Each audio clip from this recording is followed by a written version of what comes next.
Seasons, even in controlled worlds, have their moons. Small rituals cultivated into tradition, and tradition into a new kind of fidelity.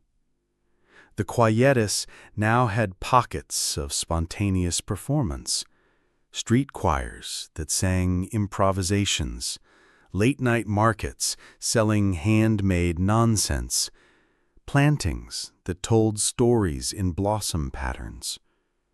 A technologist from the council published a paper showing a correlation between citizens who engaged in nightly rituals and a measurable increase in creative patents.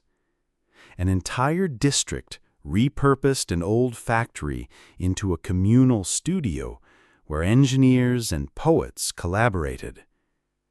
From the vantage of the Aurora, the change looked like a slow bloom. From the street level, it felt like neighbors returning from long absences.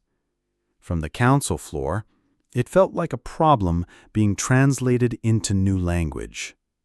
Cale, an archivist who had once thought memory was simply data, wrote a short entry in a small book.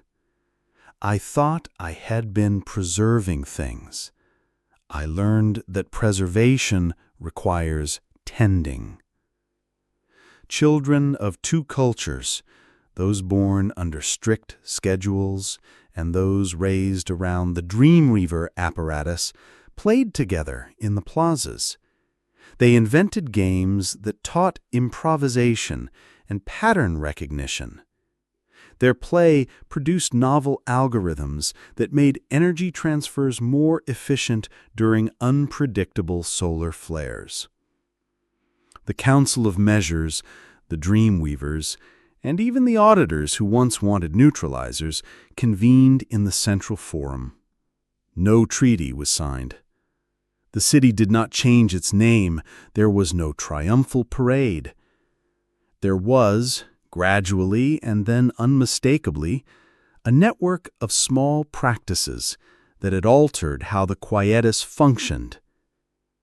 At the heart of a plaza, a child, unremarkable, with smudged fingers and curiosity, placed a tiny carved stone on a simple pedestal.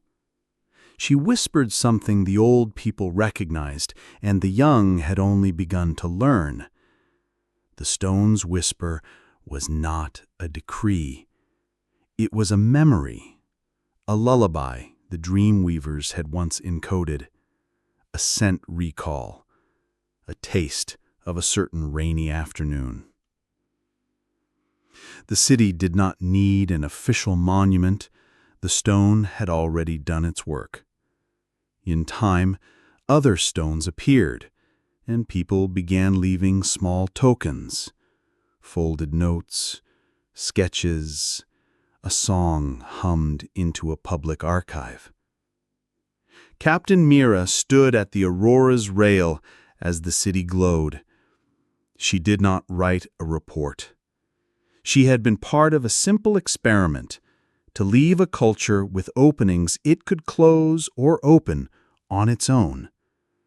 The success was not something to broadcast, it was something to witness.